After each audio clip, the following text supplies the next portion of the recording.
Let's say you want to make some pizzas, and we're going to use a pretty simple recipe to do that. We're going to use a recipe that calls for 1 crust, 5 ounces of tomato sauce, and 2 cups of cheese to make 1 pizza. This recipe that we're using to make pizzas is analogous to a balanced chemical equation. So we could say, if we were to write this like a mathematical equation, 1 pizza crust plus 5 ounces of sauce plus 2 cups of cheese equals 1 pizza. In the same way that we could say that 2 H2s plus 1 O2 makes 2 H2Os. They both tell you what you need, and, just as importantly, they tell you how much of each thing that you need for the reaction or meal creation to work. So, inside these recipes and reactions, we have inherent relationships between the reactants and the products, or in the case of the recipes, the ingredients and the pizza that we looked at before. So, for example, based on our recipe, for every 2 cups of cheese, we can make 1 pizza. So this gives us a ratio of 2 cups of cheese for every 1 pizza. In the same way, if we were to take that a step further, we could then say if we have 6 cups of cheese, using that ratio, essentially like a unit conversion factor, we could say if we have 6 cups of cheese and we use our ratio here, divide by 2 cups for every 1 pizza, and we end up with 3 pizzas that are possible to make from those 6 cups of cheese. We can do the same thing with a chemical reaction here. So if we take that reaction we saw just a second ago, 2 hydrogens and 1 oxygen give us 2 waters. We can get ratios between every single part of that reaction. We can have a ratio between hydrogen and water. We can have a ratio between the water and the oxygen. We can have a ratio between the hydrogen and the oxygen. Excuse me. Everything involved in the reaction is related to everything else in the reaction, and that balanced chemical equation is what tells us what the relationship is. It tells us how many of one thing we need to either make a certain amount of something else or to consume a certain amount of something else. Everything has a relationship with everything else.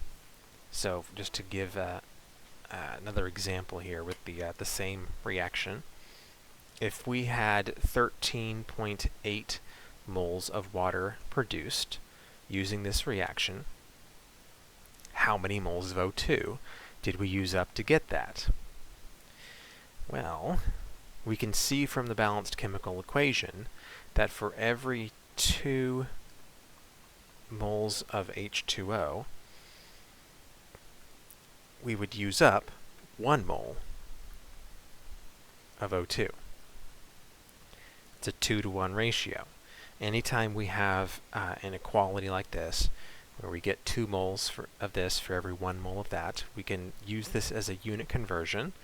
And so if we had 13.8 moles of H2O, and our balanced chemical equation tells us that for every 2 moles of H2O, we use up 1 mole of O2. What that's going to end up giving us is, let's see, what would that be? 6.9, I think. Just double check that. 13.8 divided by 2. Yes, 6.9. Moles of O2 that we used up.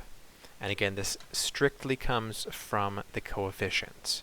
We are only looking at the coefficients in front of these because the coefficients are telling us how many of the molecules are reacting in this chemical reaction. So it's 2 of those for every 1 of those.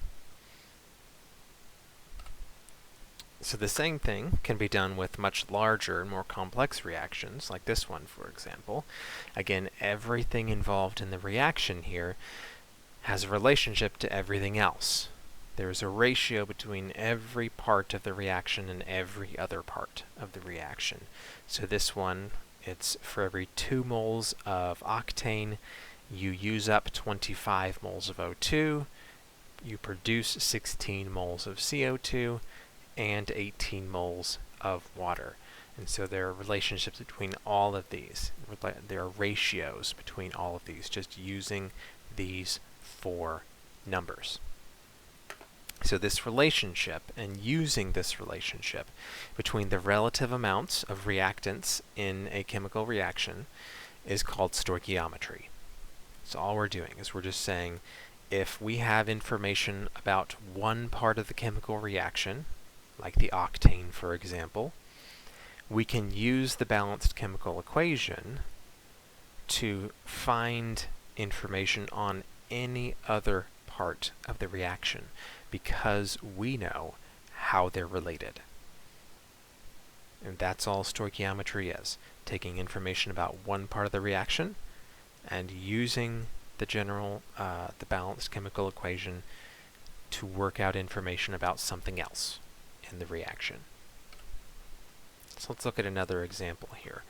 So this particular equation is not yet balanced. So we have iron and oxygen going to make iron oxide. So we're going to balance this first. And if you notice here, if you try to balance it with iron to start off with, it's not going to end up working, because we can only get oxygens in multiples of 2 on the left and multiples of 3 on the right. And so the smallest number where those are going to be equal is 6.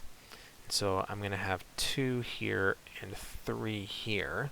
That'll give me 6 oxygens on both sides. And so then to get the iron to balance, I'm going to put a 4 there. Now, if you didn't realize that at the start, you probably would have realized it pretty quickly, because when you put the 2 with the iron, and then you moved on to try and balance the oxygen, you would have realized, ooh, that's not going to work out terribly well, and so you would figure it out from there. But just for the sake of time, I went ahead and pointed that out at the beginning. So we've done the first step here. We have balanced the chemical equation. So then the next step here is how many moles of oxygen will react with 0.55 moles of iron. Well, if we have 0.55 moles of iron, we want to know how many moles of oxygen it would take to react with that. All we need to use is the ratio between these two. The balanced chemical equation tells us that for every 4 moles of iron, we use up 3 moles of O2. So here my moles of iron cancel out. So 0.55 times 3 divided by 4 gives me 0.4125 moles of O2. So then if I move on to the next step here, what mass of iron is produced from the reaction of 10 grams, mass of iron oxide is produced from the reaction of 10 grams of iron and in excess of oxygen. Now that last little bit there is just making the point of saying that we don't have to worry about the oxygen running out. We'll worry about that later on. So we're going to assume that all 10 grams of iron is going to react. So we're adding an extra step here because up to this point we've only been looking at the number of moles of things. So converting from a mole of one thing to a mole of something else. However, if you remember, we know how to convert between grams and moles. That's not a hard thing to do. And so what we're going to do is we're going to start with the mass of one thing, and we're going to figure out the mass of something else in the chemical reaction using this 3-step process here.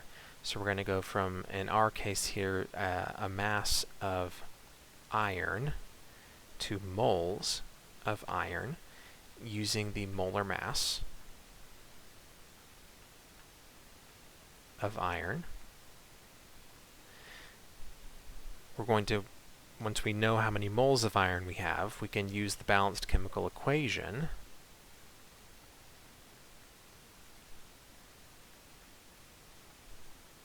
to figure out how many moles of the iron 3 oxide we have. I believe that's what it is, yeah, iron 3 oxide. So we use the balanced chemical equation for this step, which is to say we use the ratio. And then once we know how many moles of iron 3 oxide we have, we can use its molar mass to work out how many grams of the iron 3 oxide we have.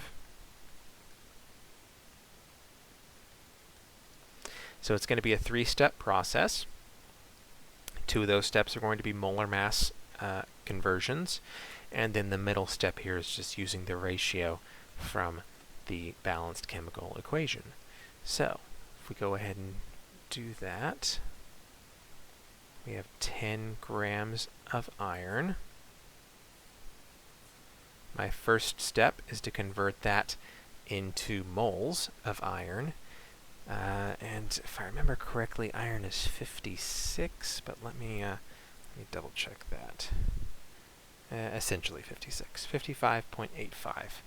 So 55.85 grams of iron for every 1 mole. And I'm going to go ahead and string all of these together here. So I'm going to have 3 conversion factors, one right after the other. So this conversion factor gets me from grams of iron to moles of iron.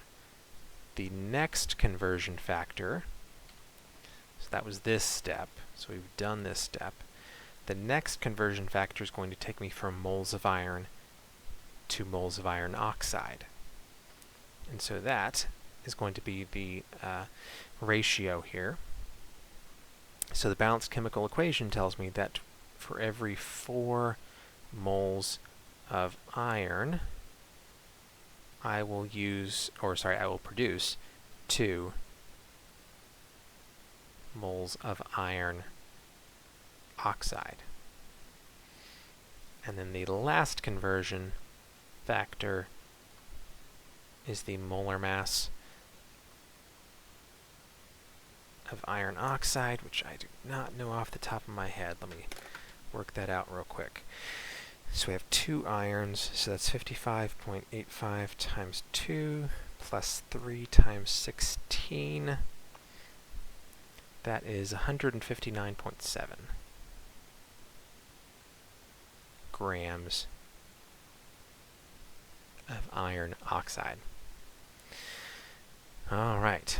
So if we check our units here, so the moles of iron there cancel, the moles of iron oxide cancel, leaving us with grams of iron oxide, which is what we're looking for. And so if I multiply together everything on the top, divide by everything on the bottom, so I have 10 times 2 times 159.7 divided by 55.85 divided by 4. I get 14 and we'll round it to 3, 14.3 grams of iron oxide.